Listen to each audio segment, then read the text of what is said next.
Major সাহেব ডাকে তার ସବୁ କଥା ସମାଧାନ କରନ୍ତି ଆମ କଥା ବି ସମାଧାନ କରନ୍ତି ବିଲ ବଣ କିଆ ଗୋରି ସହିତ ଜୀବନ ଯାପନ କରିପାରିବି କାହିଁକି କାହିଁକି କାଲି ରାତିରେ କଣ ଘଟିଲା ଜାଣିଛ କଣ ମୁଁ ଆସିକି ଲୁଚିକି ତମ ବାଡ଼ କଡ଼ରେ ବଇଛି ହଠାତ୍ ତମ କାଳିଆ କୁକୁର ଆସିଲା ମତେ ଏମିତି ଗାଡି କରେଇଲା ଏ ମା ସେ କାମୁଡ଼ିଲାନି ତ ସେ କାମୁଡ଼ାଟା ମୁଁ ଟ୍ୟାଟୁ ହେଇଗଲି ସେ ମୋ ମୁହଁକୁ 3 ମିନିଟ୍ ଚାଟିଲା ଏ ମା ତମେ କଣ କଲ ମୁଁ ଟ୍ୟାଟୁ ହେଇଯାଇଥାଏ ସେ ମୋ ମୁହଁକୁ ଚାଟୁଥାଏ ତା ମୁହଁରେ ଲାଗିଥିବା ମାଲ ସବୁ ମୋ ମୁହଁରେ ଲାଗୁଥାଏ ମାଲେ ସାଉ ଘର ବାଡ଼ିଆକୁ ଆଇଲା ଚିନ୍ତା କର ସନ୍ଧ୍ୟା ହେଲେ ସାଉ ଘର 12 ମାଇଲେ ତାଙ୍କ ବାଡ଼ିକି ଝାଡ଼ା ଯାଆନ୍ତି କଞ୍ଚା ମାଲର ବାସନା ମୁଁ ଭଗବାନଙ୍କୁ ଡାକୁଥାଏ ପଳେଇ ଯା କାଳିଆ କୁକୁର ଗଲା ଏ ଭଗବାନ ପୁଣି ଫେରିଲା ମୋ ମୁଣ୍ଡ ସିଧାରେ ଫଡ଼ିଆ ଟେକିଲା ଟେକ କଲା ନା ଆଉ ଦୟା କଲା ପଳେଇ ଗଲା ଯାହା ହଉ ପୁଣି ଆଇଲା ସେ କାଳିଆ ନା ଆଉ ଓ ବୋପା ବୋପାଟା ଏଡେ ଅଭଦ୍ରଟା ବୁଢାଟେ ହେଲାଣି ଘର ଭିତରେ ଲାଟିନ୍ ଧାଇ ଆସିକି ବାହାରେ ମୁତୁଛି ନା ବୁଝି ନାଖିଲେ କଣ କାଲି ରାତିରେ ଦେଖି ଦେଇଛି କାଲି ରାତିରେ ତ ବୋପାର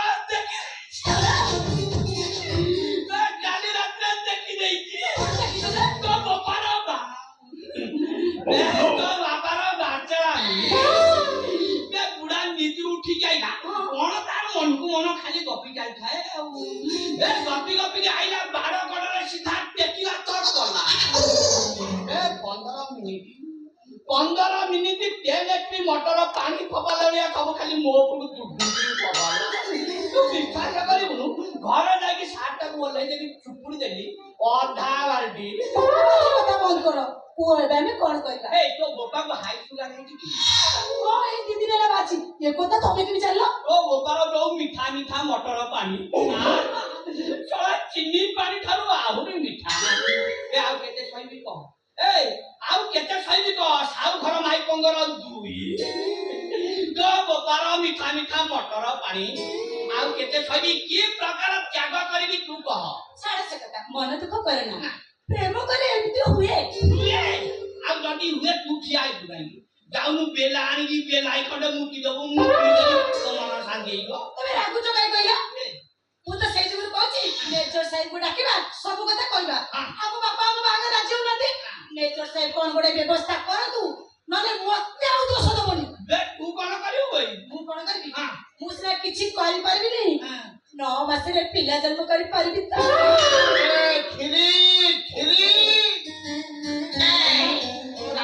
କଣ କହିଲୁ ତୁ କଣ କରିବୁ ବାପା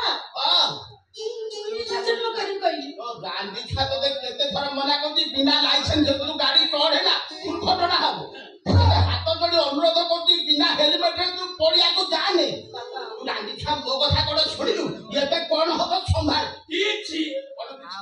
କିଛି ହବନି କ୍ଷୀର ପୁଅ ହବ ମୁଁ ଖାଲି ମିଠା ବେଳେ ମିଠା ବାଣ୍ଟିବି କ୍ଷୀର ତ ପୁଅ ହବ ତୁ କାହିଁ ମିଠା ବାଣ୍ଟିବୁ କ୍ଷୀର ପୁଅ ହବ ସେଇଥିପାଇଁ ମୁଁ ଖାଲି ମିଠା ବାଣ୍ଟିବି ତାର ତ ପୁଅ ହବ ତୁ କାହିଁ ମିଠା ବାଣ୍ଟିବୁ ମଲା ସଂଘର୍ଷମୟ ଜୀବନ ଭିତରେ ମୁଁ ଜୟଲାଭ କରିଛି ମୋ କ୍ଷେପଣାସ୍ତ୍ର ସଠିକ ଲକ୍ଷ୍ୟ ଭେଦ କରିଛି ମୁଁ ମିଠା ବାଣ୍ଟିବିନି ମୋ କ୍ଷେପଣାସ୍ତ୍ରକେ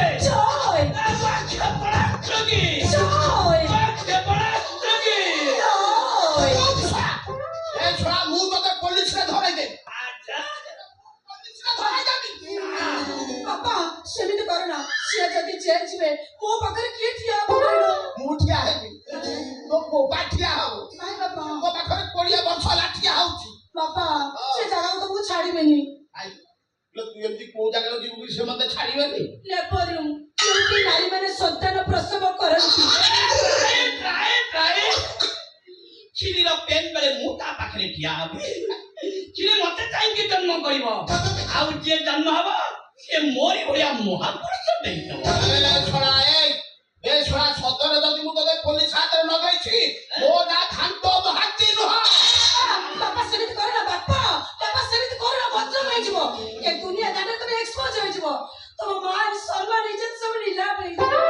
ମୁଁ କାହିଁକି ବଦନାମ ହେବି? ବାପା ସେ ଡାଲମା ଦେଖେଇଥିବା ଭିଡିଓ ମତେ ଯଦି ସୋସିଆଲ ମିଡିଆରେ ଛାଡିଦେବ ନା ସବୁ ସରିଗଲା ନା ବାପା, ସବୁ ସରିଗଲା। এই ভিডিও ଏଇଟା ନେ ମା, ତମେ କଣ ସତରେ କାଲି ରାତିରେ କରିଥିବା ଭିଡିଓ ରଖିଛ? ରଖିଛି ମାନେ ଖାଲି କଣ ରଖିଛି, ସେଥିରେ ପୁରା ଗୀତ ଏଡିଟିଂ କରିଦେଇଛି। କି ଗୀତ ବାଜୁଛି କହିଲୁ? କି ଗୀତ? ପ୍ରେମରେ ତୁ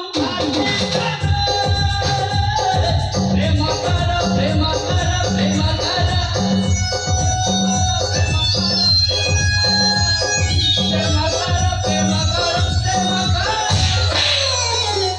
আরে শোনা রে, ମୁଁ କାହାକୁ କୋଉଠି ପ୍ରେମ କରୁଥିଲି ତୁମ ମୋର ଭିଡିଓ କରିଦେବି? ଏଟା ମିଛ କଥା। ବାପା ସତ କଥା। କଣ ସତ କର? ରାତି 2:33। ରାତି 2:33 ବିନା ବୋଉ ତା ବୋପା ଘରକୁ ଯାଇ ସେ ତ ମତେ ମନା କରୁଥିଲା ଯିବା ପାଇଁ। ନା ମିଛ କଥା। ବାପା ସତ କଥା। କଣ ସତ କଥା? ରାତି 2:33 ତମେ ଉଠିଲ, ଦୁଆର ଖୋଲିଲ, ମନେ ପକା ତୁଷା ବୋର ସ୍ୱାମୀ ତ କାଲି କଲିକତାକୁ ଯାଇଥିଲେ, ସେ ତ ମତେ ମନା କରୁଥିଲା ଯିବା ପାଇଁ। ନା ମିଛ କଥା। ବାପା ମିଛ କଥା। ବାପା ଏ ସତ କଥା। ଓ ମା ଖର୍ଚ୍ଚା ଏ ରାତି 2:33 ତମେ ଉଠିଲ, ଉଠିଲି, ଦୁଆର ଖୋଲିଲ, ବାହାରକୁ ଆଇଲ, ବାର କଡ଼ରେ ଟେକିଲ ତକ୍ କଲ। ଆମ ପରିସ୍ରା କରିବା କଥା କହୁଛି। ତୁ କେମିତି ଦେଖିଲୁ? ରଖିଛି କଣ ରଖିବ? କରିଛି। ମୁଁ ଏକ କଲାବେଳେ କେହି ନଥିଲେ, ତୁ କେମିତି ଭିଡିଓ କଲୁ? ମିଛ କଥା। ବାପା ତ ଦାଦି ଛା କଣ? ବାପା ଏ ସତ କଥା। କଣ ସତ କଥା? ତମେ ଯଦି ମତେ ପୋଲିସରେ ଦବ, ଓକିଲ ଧରିକି ମୁଁ ଜାମିନ ଆସିବି, ଆଉ ବାହାରକୁ ଆସିଲା ପରେ ରଖିଥିବା ଭିଡିଓ ପୁରା ଭାଇରାଲ କରିଦେବି। ଏ ଗୀତ କଣ ବାଜିବ କି? ପ୍ରେମରେ ତୁ ଆସିଲା ରେ।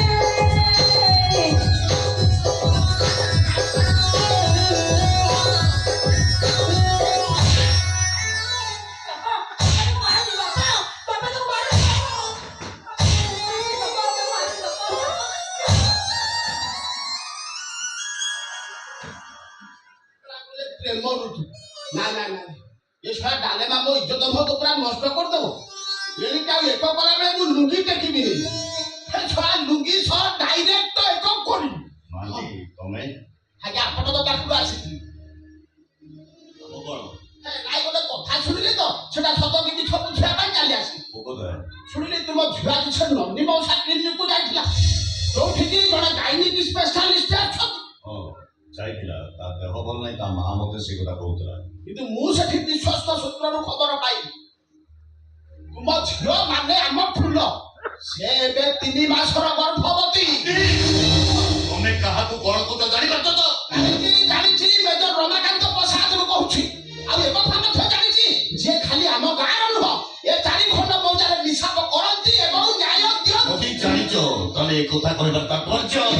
କଥାଟା ଶୁଣିଲି ତ ସେଥିପାଇଁ ଚାଲି ଆସିଲି।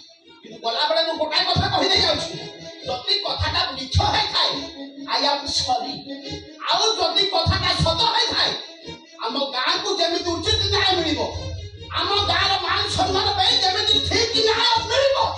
ଆସୁଛି, ନମସ୍କାର।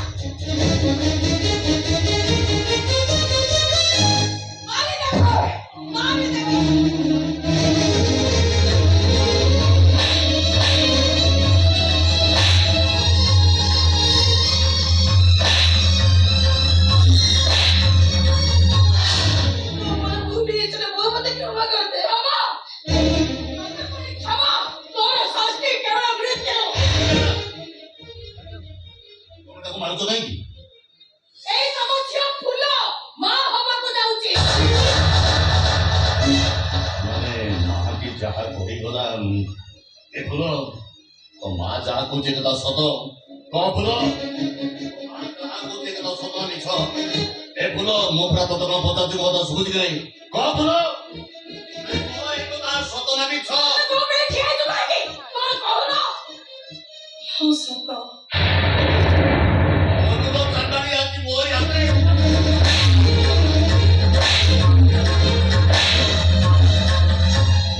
ମୋର ଭୁଲ ହେଇଛି ବାପା, ମତେ କ୍ଷମା କରିଦିଅ। ମୋର ଭୁଲ ହେଇଛି ବାପା, ମତେ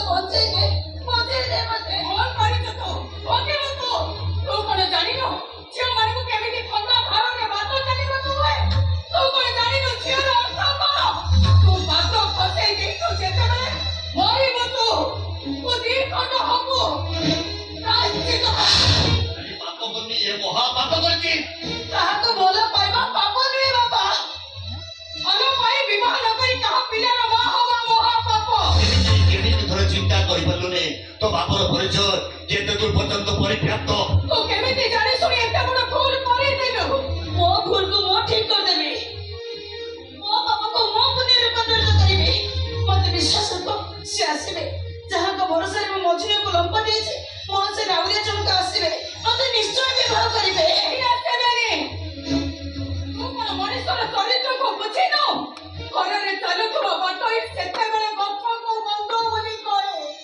ଯେତେବେଳେ ଯାଏ ଖରା ଛାଇ ଦଉଥାଏ, ତୁ ତ ବାଟୋଇ ହାତରେ ଡାଳ ଗୁଡାକ କାଟି ଧରେଇ ଦେଇଛୁ। ଆଉ କୋଉ ବାଟୋଇ ତୋତେ ଆସିକି ସାହାଯ୍ୟ କରିବ? ମୋ ଭରସାର ମଣିଷ ସେମିତି ନୁହେଁ ନା ବୋଉ। ସେ ମତେ କେବେ ବି ଠକିବେନି। ମୋ ଭରସାର ନାଁକୁ ସେ କେବେ ବି ମୋଡ଼ିବାକୁ ଦେବେନି। ସେ ଆସିବେ, ମୋ ହାତରେ ଶଙ୍ଖା, ମଥାରେ ସିନ୍ଦୁର ପିନ୍ଧେଇବେ। ମୋ ପେଟରେ ବଢୁଥିବା ପିଲାକୁ ବାପର ପରିଚୟ ଦେବେ। ଆସିବେ ପିଲା ଜନ୍ମ କରିସାରିବା ପରେ ନା ତୋ ବାପର ମାନ ସମାନ ଇଜ୍ଜତ ମାଟିରେ ମିଶିଗଲା ପରେ କେବେ ଆସିବେ ସିଏ? ଆଜ୍ଞା ନମସ୍କାର।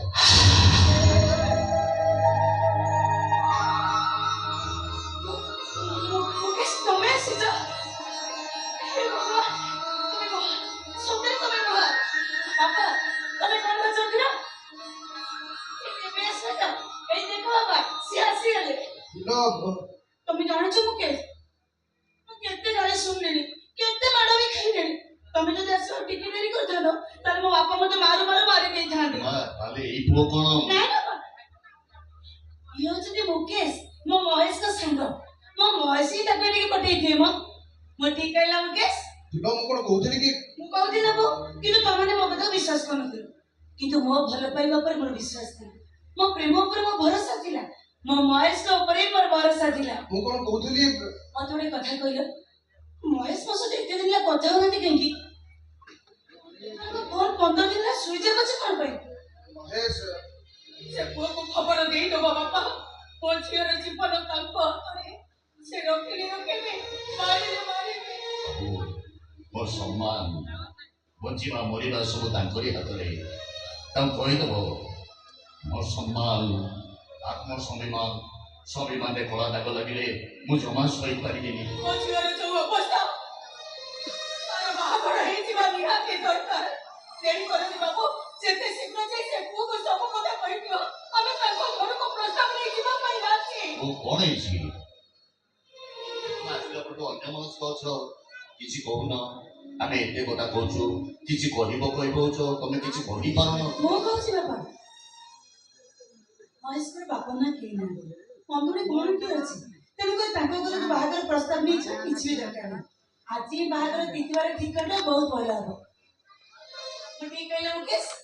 ମହେଶ ଏ ଦୁନିଆର ନାହିଁ। ଏ ଦୁନିଆରେ ନାହାନ୍ତି, ଆଉ କୋଉ ଦୁନିଆକୁ ଚାଲିଗଲେ? ମୁଁ ଜାଣିଛି, ବାହାଘର ପ୍ରସ୍ତାବ ପଠେଇଛନ୍ତି ମାନେ ତାଙ୍କ ମନ ତବେ ଆକାଶରେ ଉଡୁଥିବ। 15 ଦିନ ତଳେ ଗୋଟେ ଗାଡି ଆକ୍ସିଡେଣ୍ଟରେ ମହେଶ ମରିଗଲା।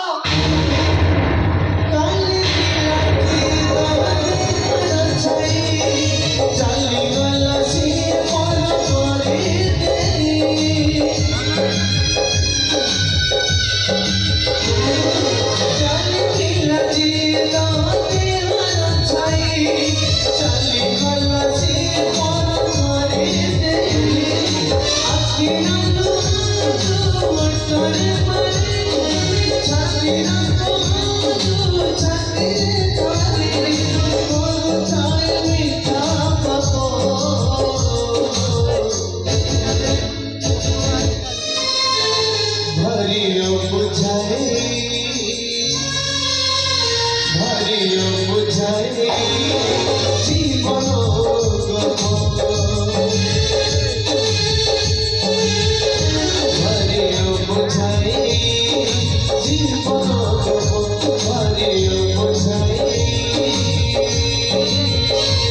ସେତେବେଳେ କେହି କହିବେନି ଫୁଲ ଯାଉଛି ବୋଲି।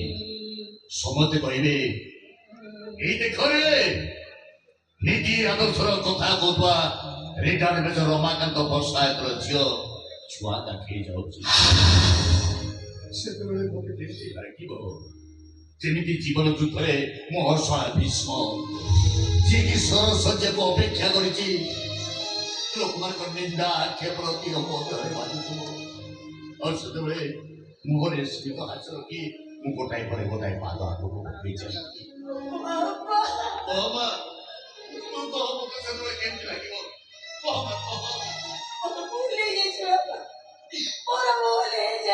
ଭୁଲ ପ୍ରାୟଶ୍ଚିତ ହେଉଛି ମୃତ୍ୟୁ। ତତେ ମାମର ମୁକ୍ତି ଭ୍ରଷ୍ଟାଚାରୀ ସବୁ ତା ବାପ ଶାସନ କରୁଛି ମାରିଦେବି।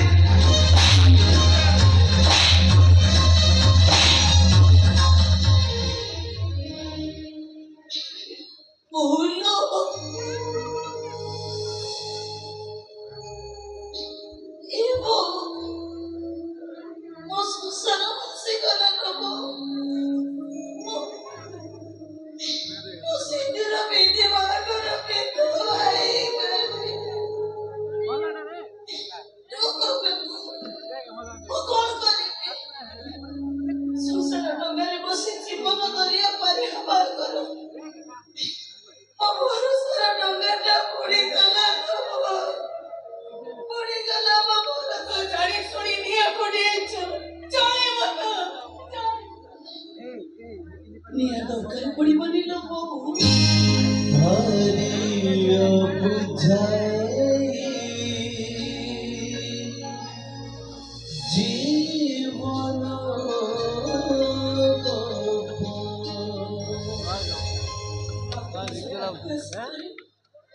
ଚିରା ଲୁଗା ଖଣ୍ଡେ ଦେହରେ ପକେଇ ଶୀତରେ ଥୁର ଥୁର ଏଇ ବାଟ ଚାଲୁଥିବା ବାଟ ମୋ ପାଇଁ ତୋ ପାଇଁ ଭରସା ଛାଡ଼ିଲେ ବି ମୁଁ ଚଳିଛି। ଝିଅ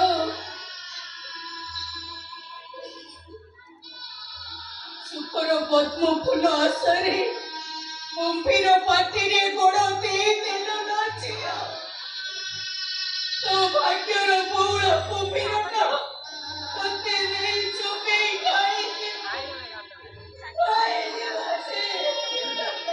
ସେଦିନ ସେ ଝିଅର ବାପାଟା ପୋଖରୀ କୂଳରେ ଠିଆ ହେଇଥିବା ବେଳେ ଝିଅଟା ବିକଳ ହେଇକି ଡାକୁଥାଏ, ଆଣ୍ଠୁଏ ପାଣିରେ ହେଲେ ବାପାଏ ପଦ୍ମ ଘୁଞ୍ଚି ଘୁଞ୍ଚି ଯାଉଛି, ଛାତିଏ ପାଣିରେ ହେଲେ ବାପାଏ ପଦ୍ମ ଘୁଞ୍ଚି ଘୁଞ୍ଚି ଯାଉଛି।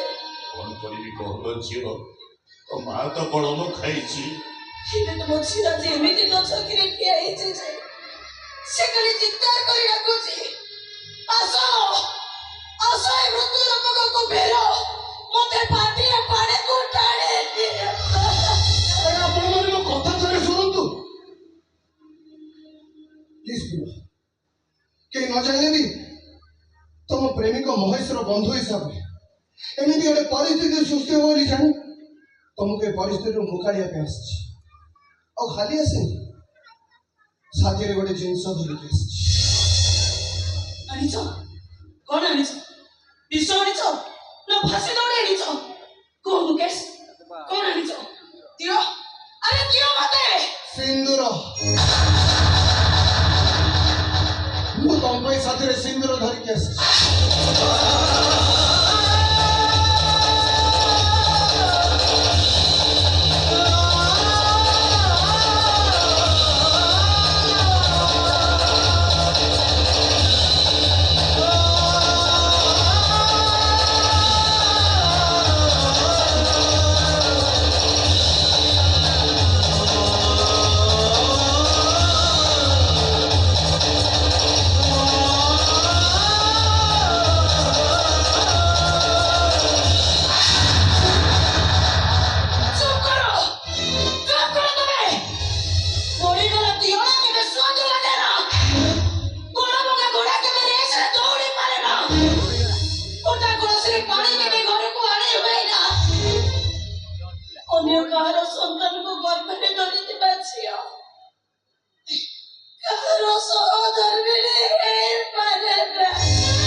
କାହିଁକି?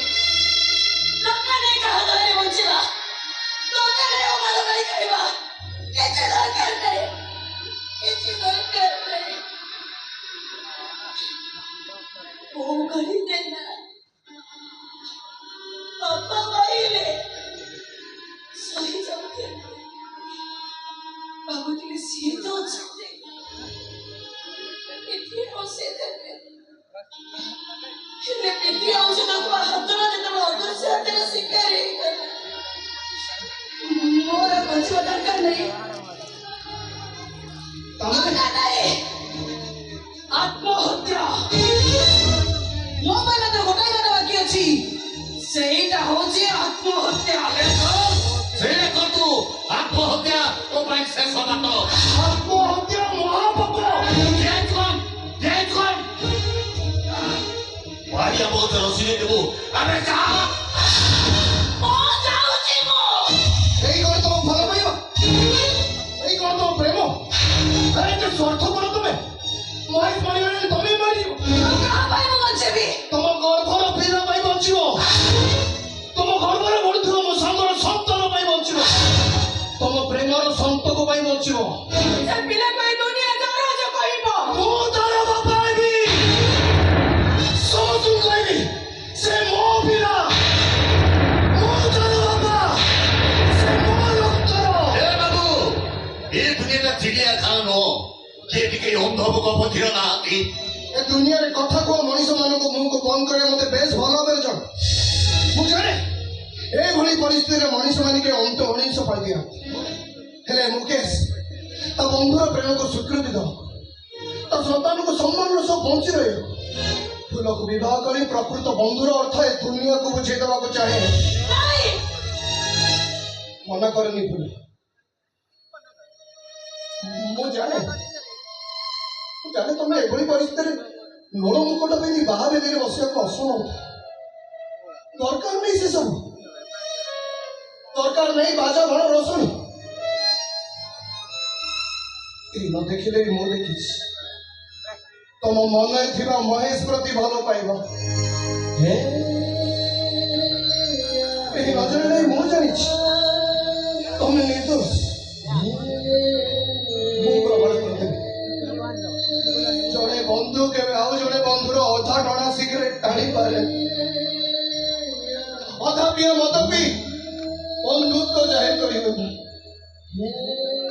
ଅଧା ସ୍ୱପ୍ନକୁ ପୁରା କରିବ, ତ ଅନଗତ ସନ୍ତାନକୁ ପିତୃ ପରିଚୟ ଦେବ, ବେସାରା ପ୍ରେମିକାକୁ ସ୍ତ୍ରୀର ପରିଚୟ ଦେଇପାରିବ। ଏକା ମୁନ୍ମୁ ଆମେ ଦୁହେଁ ମିଶି ମୋ ସାଙ୍ଗ ମହେଶର ଅଧା ଗଡ଼ା କୋଣାର୍କରେ ମୁଣ୍ଡି ମାରିବୁ। ଏଇଠି ତମ ବାପା ଅଛନ୍ତି, ମା ବି ଅଛନ୍ତି। ବାପା ମା ପିଲାମାନଙ୍କ ପାଇଁ ଠାକୁର ଆଉ ଠାକୁରାଣୀ, ଆଉ ଯୋଉ ଠାକୁର ଆଉ ଠାକୁରାଣୀ ଅଛନ୍ତି ସେଇ ଜାଗା ହଉଛି ମନ୍ଦିର। ଆସନ୍ତୁ ଏବେ ତମେ ଆଉ ମୁଁ ତମ ବାପା ମାଙ୍କ ଚାରି ପାଖରେ ସାତ ଘେରା ବୁଲିବା। ଏଇ ଠାକୁର ଆଉ ଠାକୁରାଣୀଙ୍କୁ ସାକ୍ଷୀ ରଖି ଆମେ ନୂଆ ଜୀବନ ଆରମ୍ଭ କରିବା। କିନ୍ତୁ ମୁଁ ଈଶ୍ୱରଙ୍କ ନାଁରେ ଶପଥ କରି ପ୍ରତିଶ୍ରୁତି ଦେଉଛି, ଆଜିର ଏ ବାହାଘର ମୋ ସାଙ୍ଗର ସନ୍ତାନ ପାଇଁ। ତାକୁ କେହି ଜାଣଜ ନ କହୁ ସେଇଥିପାଇଁ। ଆଉ ସେଇଦିନ ମୁଁ ତମକୁ ସ୍ତ୍ରୀ ଭାବରେ ଗ୍ରହଣ କରିବି, ଯୋଉଦିନ ତମ ମତେ ସ୍ୱ ଇଚ୍ଛାରେ ସ୍ୱାମୀ ଭାବରେ ଗ୍ରହଣ କରିବି। ମୁଁ ପାରିବିନି ମୁକେଶ, ମୁଁ ପାରିବିନି। ମୋ ବାପାଙ୍କ ନୀତି ଆଦର୍ଶକୁ ନେଇ ମୋତେ ଗୋଟେ ଭୁଲ କରିସାରିଛି। ଆଉ ନିଜ ପାଇଁ ଜୀବନରେ କିଛି ବି ନିଷ୍ପତ୍ତି ନେଇପାରିବିନି।